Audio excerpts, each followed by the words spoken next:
Hello, welcome back to the channel. This is a 21-month update, which I know is a bit of a weird milestone. I did start filming an 18-month update a couple of months ago or whatever, and just wasn't really happy with how it turned out. So yeah, didn't post that, but included a snippet in the 0 to 18-month, compilation video.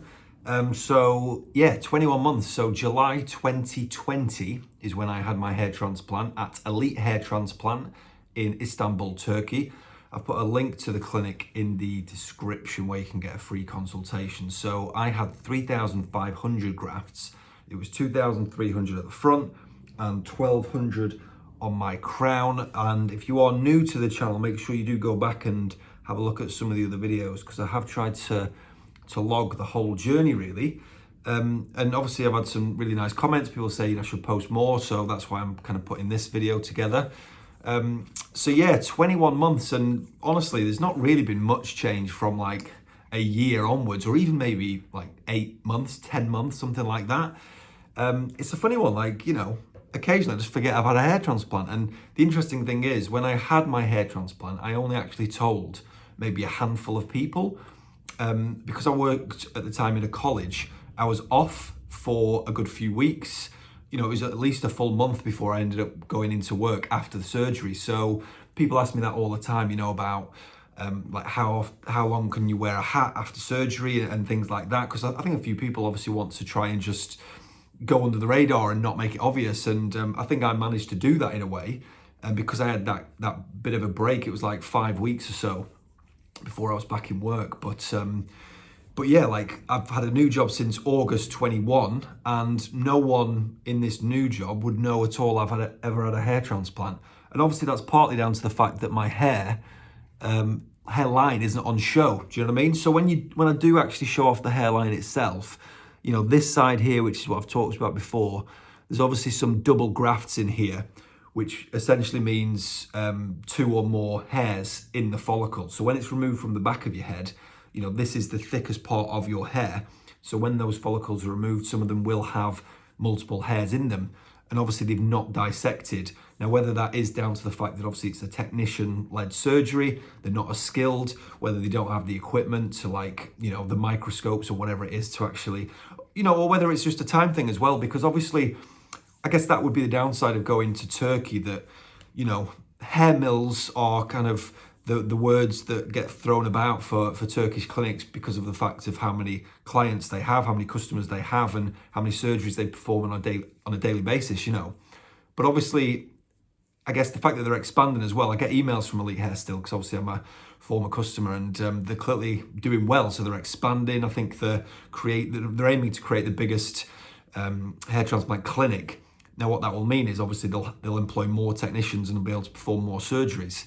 So it was Dr. Balwi who designed the hairline, and I do think that, the M shape, I think the shape of it is quite good. Now, I think a part of me, I did have maybe unrealistic expectations. Like one of the things now, when I've talked about potentially going back for another surgery, having a second surgery at some point, is kind of to fill in the corners, I guess, more of the temporal peaks here. And obviously there is still room to bring the hairline down as well, because they say the muscles on your forehead, the lines, the top line, you then put a finger, and then obviously anything above it you can fill in. Now, obviously here there'd be room for a little bit, but then at the side there'd actually be room for a relatively high amount of grafts there. So I would anticipate I could probably get another between 1,000 and 1,500 grafts to bring down the hairline a little bit, fill in the peaks a little bit as well, because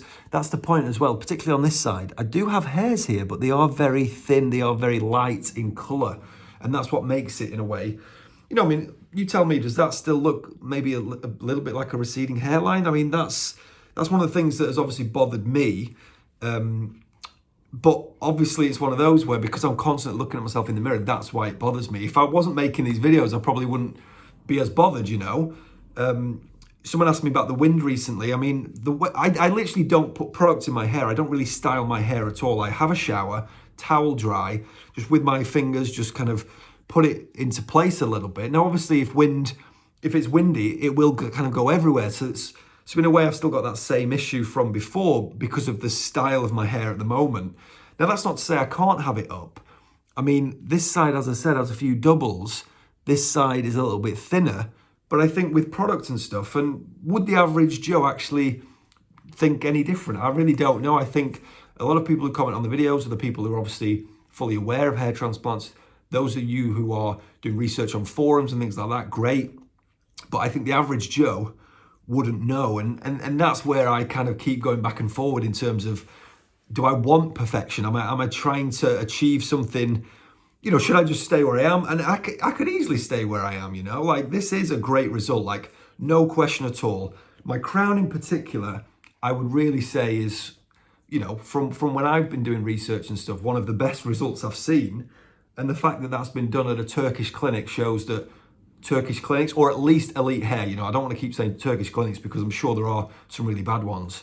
I can only speak about my experience with Elite Hair Transplant. I chose them partly because they're a German company who obviously operate in Turkey, you know, but they also have like small clinics in Germany to do some other treatments like PRP. But yeah, I felt more secure with them because it was a European company.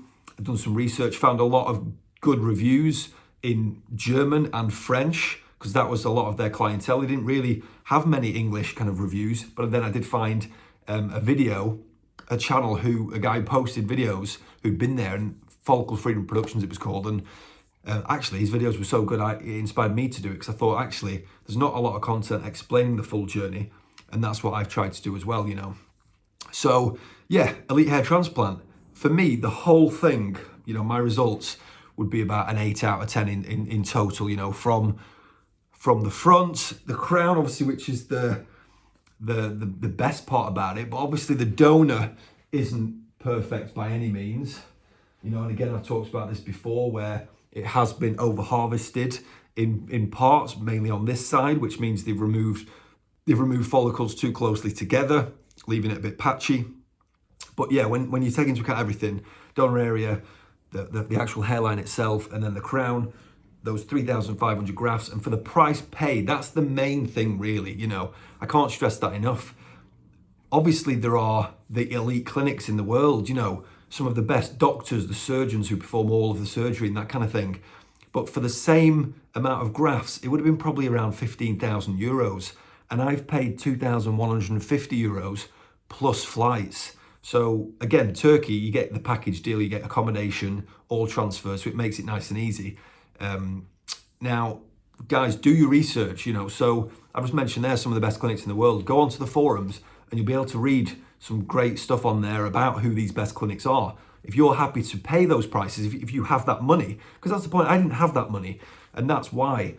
But if I did have £15,000 or 15,000 euros, would I have paid it? Or would I have thought, actually, I can use that money for other things as well? Again, I've talked about it before, where I actually wear glasses. Laser eye surgery is something I've considered. Again, that's not cheap. That's like £3,000-4,000. My teeth were very, if you go back to my like day 3 video in particular, I think you can really see my teeth were really crooked. I've been using Smile Direct. So again, you know, I've got a few things. I've obviously gone through a bit of a midlife crisis where I want a few things correcting about myself. But that's the point. My confidence has shot up so much from having this surgery. You know, even though I talk about looking in the mirror sometimes and thinking, oh, it's not quite perfect and maybe I should get a second transplant, the actual improvement from what I was to this is unreal. And again, you know, in total, £2,200 or whatever it was I've spent with flights. I think the value that's been added to my appearance, but also my confidence, is worth probably 5 times that amount, you know. So yeah, if you are looking into getting a transplant, obviously I can't talk about the other Turkish clinics. I'm sure there are some dodgy ones. I can only talk about my experience with Elite Hair. I did a proper review around 6 months, but I stand by everything in that really. If I had unlimited money, would I have chosen them? Then no. But, you know, we're all working on different budgets. And I think for the price that I paid, obviously that was 2 years ago, so prices will have gone up. But, or maybe not, I'm not sure, because obviously the clinics themselves won't have had many English patients because of the restrictions with flights and stuff. Now there's no restrictions at all as far as I'm aware. So if you are someone in England in particular, or the UK should I say, and you've been kind of putting off getting a transplant, I think, yeah, now's the time really. But yeah, do your research, guys. So go onto forums. They are a really good place. Don't just come onto YouTube. Do go onto forums as well. I actually got banned from posting on one of the forums because they don't like you talking about Turkish clinics. Some gimp called Melvin just banned me and was like, no, not having that. And I don't get it. I mean, for me, you know, I'm sure there are some bad clinics out there and people getting bad results and whatnot. But for me, you know, if it improves your appearance, if your hair looks better after than before, which from my point of view, it should 99 times out of 100 do, like, for me, it's worth it, isn't it? So that €2,150 included PRP, which I do think has possibly helped with the crown. Obviously, I take Finasteride as well. That's definitely helped. But yeah, the crown in particular has been a real success. And I think, you know, the improvement to the front, even with some of the doubles, because I think it actually adds density. You know, in some ways, the fact that this is less dense, in some ways, I think this side looks better. My girlfriend has said that that side looks better. Again, it looks so much better than what I looked like before, and that's the main thing. Make sure you subscribe, because YouTube put adverts on my videos, but I don't have enough subscribers to actually then get money for that and not, you know, become a YouTube partner. And if you really want to show some love, you can make a donation to my coffee account, because obviously I do spend time putting these videos together. And yeah, if I get some money, maybe I would get a second transplant, you know, because obviously these things cost money. It is one of those that I do think about every so often, bringing the hairline down a bit, meeting in the corners a little bit, and I think that would really finish me off. So that's what I'll be thinking about over these next few months, I think. But if you do have any questions, let me know, and I'll talk to you again soon.